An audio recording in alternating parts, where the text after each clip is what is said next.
Santiago González, a name that echoed in the corridors of the Vatican and in the favelas of Mexico City, was on the brink of a grand destiny.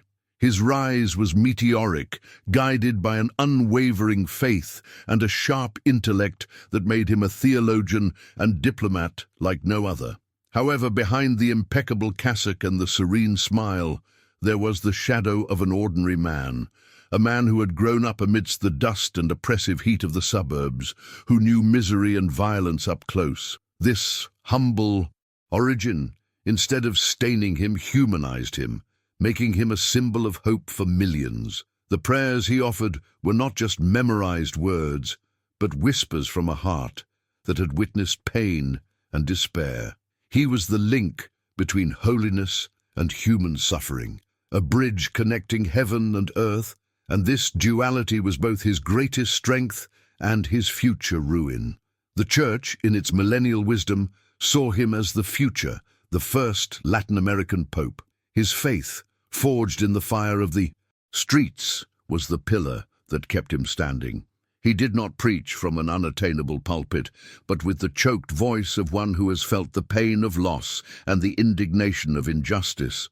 It was this authenticity that distinguished him and made him loved by the people. However, behind the scenes, the power of the Church was a game of chess, where every move was calculated, and Santiago's rise was not without opposition.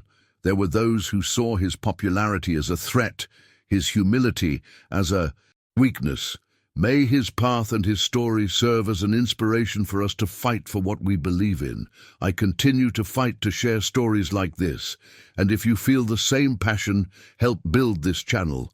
Comment from where you are watching and subscribe so that together we can reach the goal of 1,000 subscribers. Despite the pomp and protocol that surrounded his life, Santiago yearned for moments of simplicity. He insisted on visiting the home of his sister Maria and her two nephews, Pedro and Sofia. There, he was not Cardinal Santiago, but just Uncle Santiago, a man who laughed loudly, who told silly jokes, and who sat on the floor to do puzzles with the children. The modest house smelled of homemade food and affection, a paradise of normalcy in his extraordinary existence. Maria, his confidant, and the only person with whom he could be completely honest, was the lighthouse that anchored him to reality. She reminded him of where he came from and why his mission was so vital, not just for the Church, but for the people who lived on the margins, forgotten by the system. The scene takes place in the late afternoon, with the golden light of the sun sneaking through the windows of Maria's house. Santiago, on his knees, tries to fit a piece of a world map puzzle. Pedro, 8 years old, watches him with a mixture of admiration and impatience. Sofia, younger, draws colorful scribbles on a sheet of paper. Santiago's genuine and loud laughter contrasts with the seriousness of his office. He talks about the importance of putting the pieces together, of finding one's place in the grand scheme of things, a subtle metaphor for his own life. Maria watches him from the kitchen, a tender smile on her face, aware of the peace that these moments bring to her brother, a necessary pause before his imminent journey of power and responsibility. He gets up and sits next to Maria at the kitchen table while she prepares dinner. They talk in low voices about the daily difficulties, about the violence that is getting closer and closer to their lives, and about the unfulfilled promises of politics and faith. Santiago, with a grave voice, reaffirms his belief that change would come from within the Church, that he could, in his position, be the voice of the voiceless.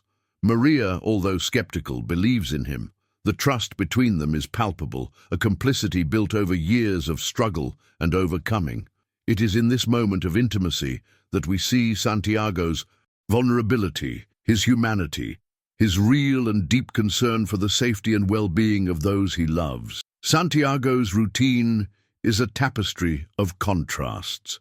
Mornings in solemn masses, where thousands of faithful seek him as a beacon of hope.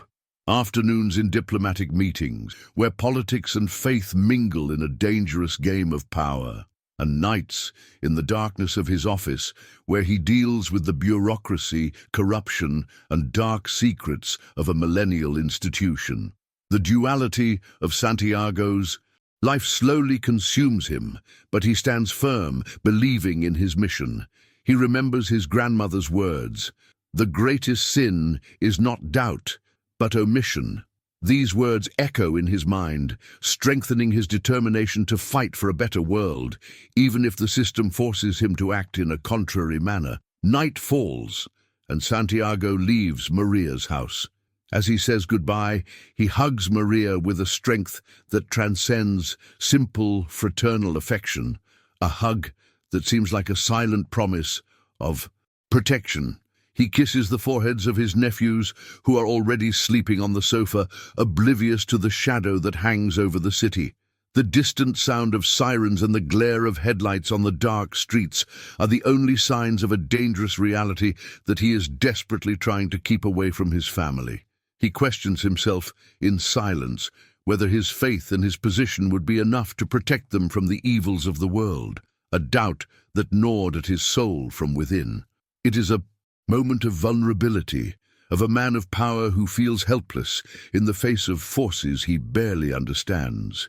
Back at his residence, an imposing and empty building, Santiago kneels to pray.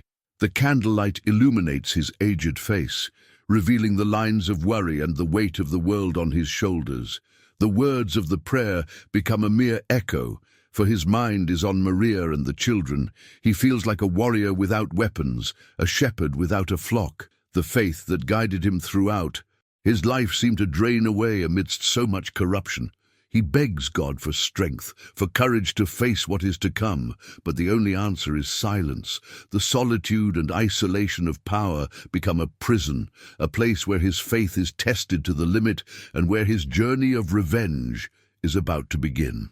The early morning was torn apart by a telephone ringing that sounded like a gunshot in the stillness of Santiago's residence.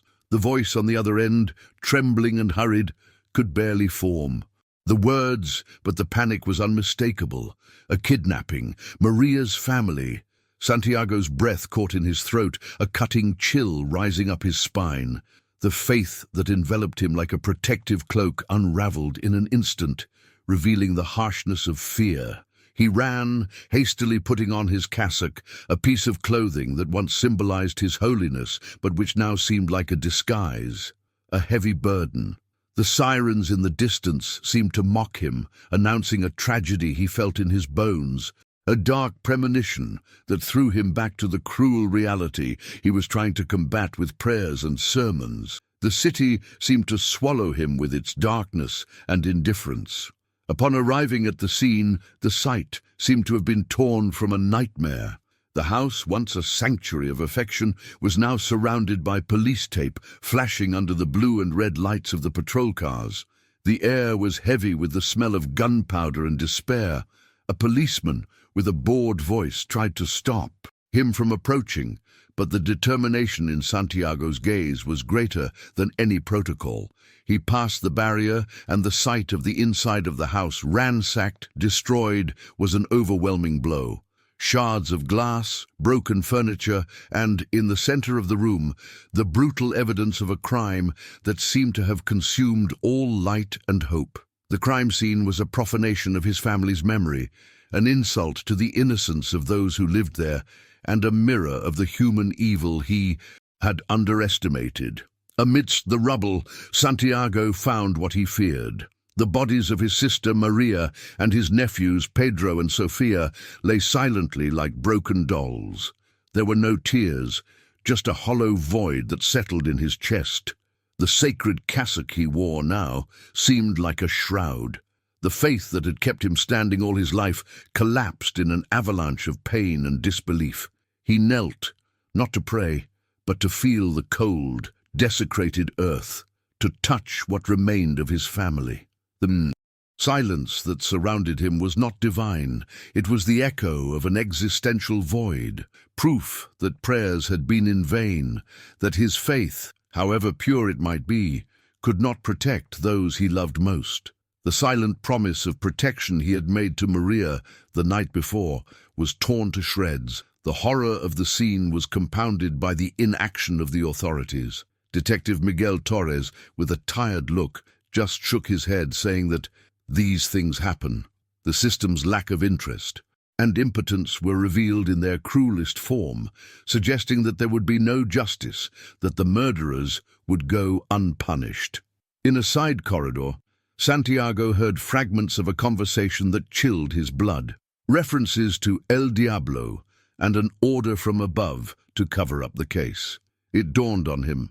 Corruption had infiltrated justice itself, and his family's crime was a byproduct of a network of power and cruelty he could barely conceive. The omission was not just out of fear, it was out of complicity. It was the final proof that the system he believed in was broken. When left alone, Santiago's pain transformed into a cold and calculating rage. The prayers were gone, replaced by a silent oath. He looked at the cross around his neck, feeling the weight and emptiness of its meaning. The cross, which once represented redemption, now symbolized impotence. Divine justice was silent. Human justice failed. All that remained was the justice of a man. From that moment on, Cardinal Santiago González died, and in his place, the shadow of God was born. Vengeance would be his new faith, his new religion. I decided that justice is not sought with prayers, but with action. If you identify with this revolt and want to see how far Santiago's journey can go, subscribe and help me continue telling stories of courage and retribution so that injustice never wins again. Santiago's world was no longer one of masses and blessings, but one of darkness and shadows. He moved with the efficiency of a predator, using his vast network of contacts and his knowledge from years of diplomacy to dismantle the web of corruption that protected his family's killers. He gave up his identity, trading the cassock for dark, discreet clothes, and his voice, once used to preach peace, became a cold, calculating whisper. He knew the secrets of the powerful and the fragility of criminals, and he used that knowledge as his weapon. The first victim was an intermediary for El Diablo, a man who provided information about the church's activities and who would have been responsible for passing his family's location to the cartel. Santiago knew that official justice would never reach him, so he became his own justice. His physical transformation was a mirror of his soul. The face, once serene, was now marked by an expression of weariness and contained fury. His eyes, which had once expressed the compassion of God, now shone with an implacable determination. He became an urban legend, a ghost that haunts the criminals of Mexico City. Rumors about the shadow of God began to spread, fueling paranoia and fear in the underworld. The criminals did not know what to expect, and that was exactly what Santiago wanted. They saw him as a supernatural force, a divine punishment that descended from on high. I never thought revenge would turn me into something like this, but every action is a reminder of what was stolen from me.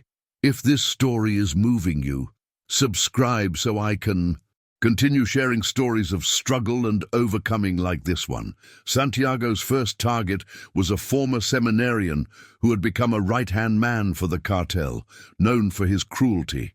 Santiago tracked him to a dark alley, using information he obtained from church contacts. The confrontation was quick and brutal. There were no prayers, no mercy. With each blow, he felt the pain of the loss of Maria and his nephews.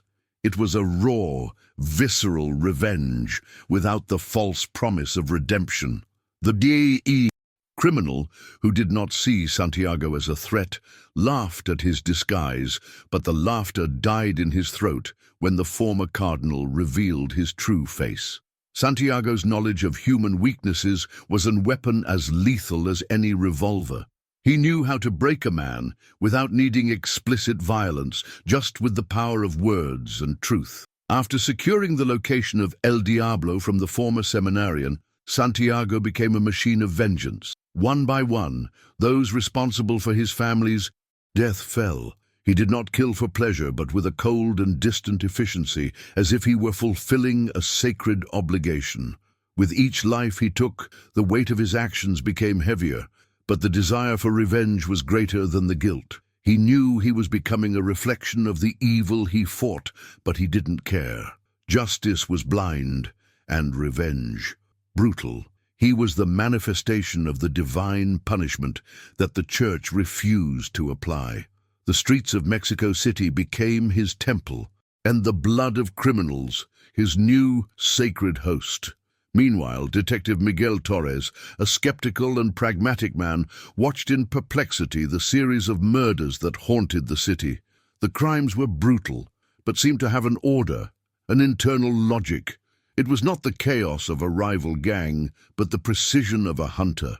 The victims, all linked to El Diablo, and all with a history of violence and corruption, made the press and the public begin to glorify the vigilante.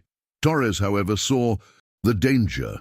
A man who places himself above the law is as dangerous as the criminal he pursues. He began to put together a puzzle, and the pieces led him to an unlikely figure.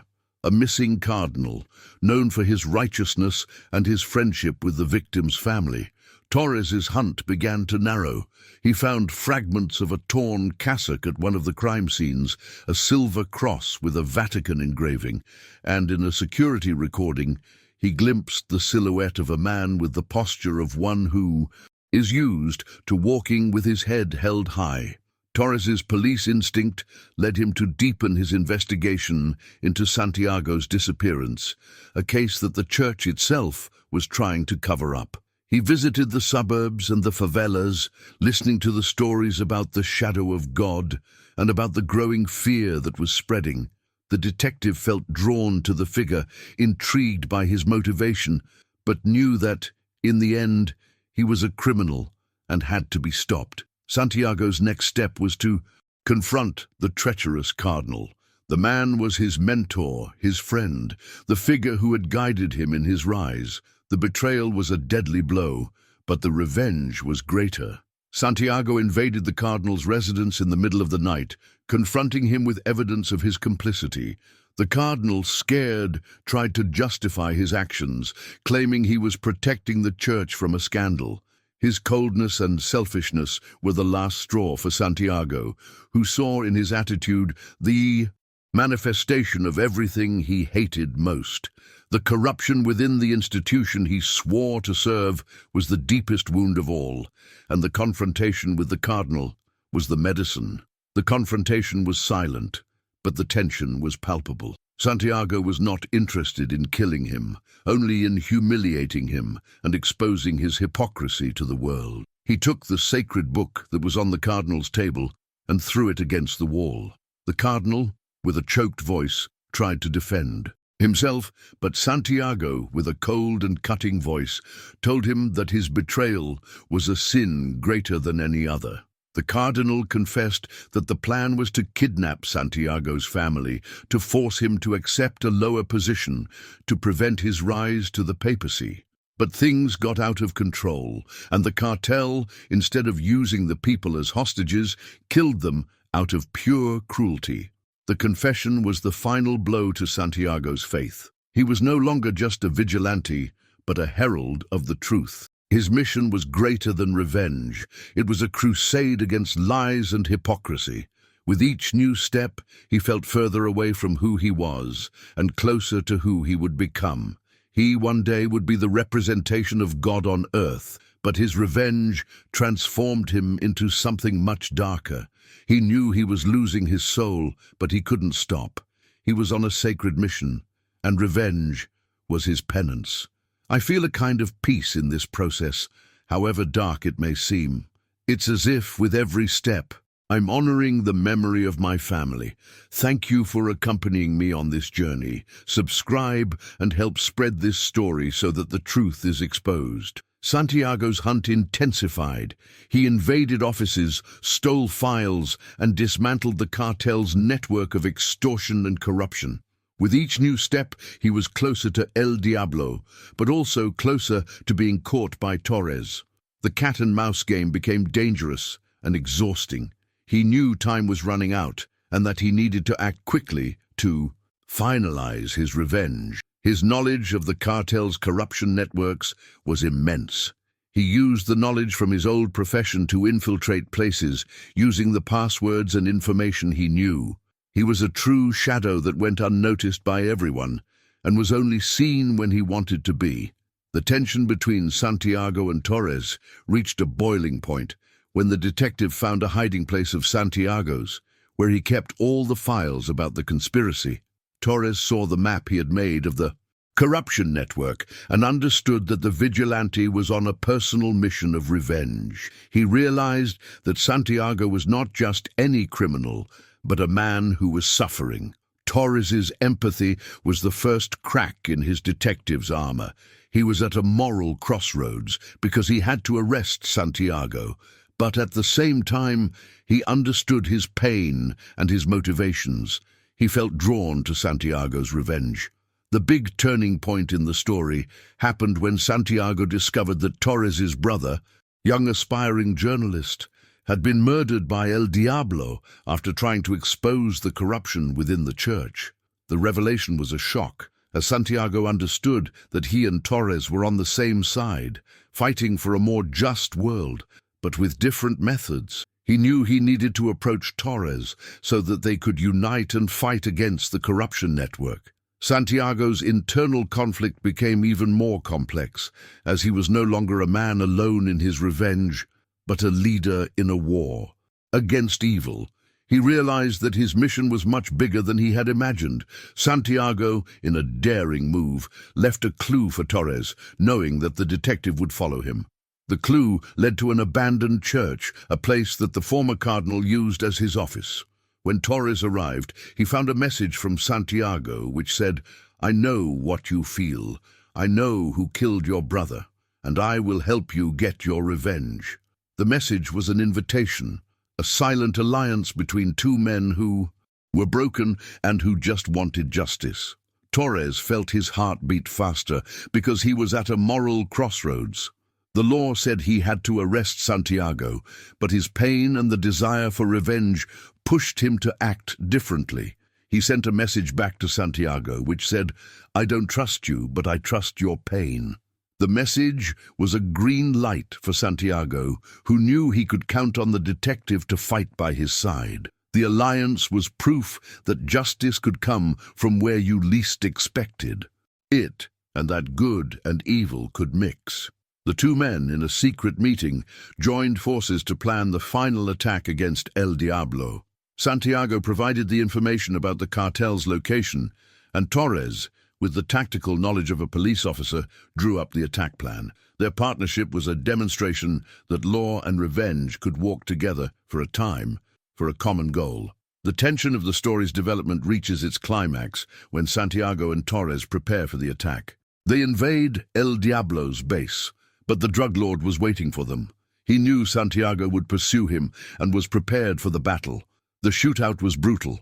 The fight was intense. Santiago and Torres fought side by side, like two brothers, united by the desire for revenge.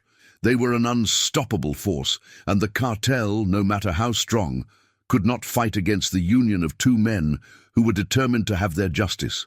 The bodies of the criminals fell like leaves, and the sound of the shots echoed through the walls like a song of revenge. The battle was fierce. Santiago and Torres fought with a supernatural force, as if they were being guided by a superior force.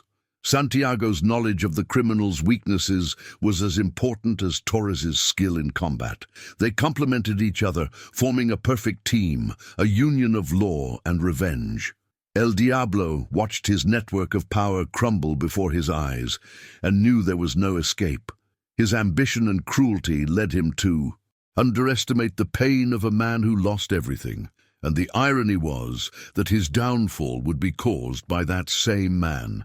Divine justice was manifested there in a violent and unexpected way, and Santiago's revenge was its manifestation. Santiago, Torres, and the police team moved like a well-oiled machine through El Diablo's fortified complex. The light from the flashlights cut through the darkness, revealing corridors and rooms filled with weapons and money, the final proof of the extent of the corruption. The shootout was a deadly choreography, with shots from both sides. Torres, with his tactical experience, led the way, while Santiago, with the fury of a vigilante, moved with surprising agility. He was in his element, but there was no pleasure in the fight, just an implacable focus on his objective. Every step was an echo of his pain, every shot a silent scream for his family. The promise of revenge materialized in the violence. Torres covered Santiago as he advanced, and the two communicated with quick gestures, a partnership born of tragedy. They finally cornered the last henchman in a large hall, where El Diablo waited, with a mocking smile on his face. He was confident, surrounded by his elite men, and underestimated the power of the duo.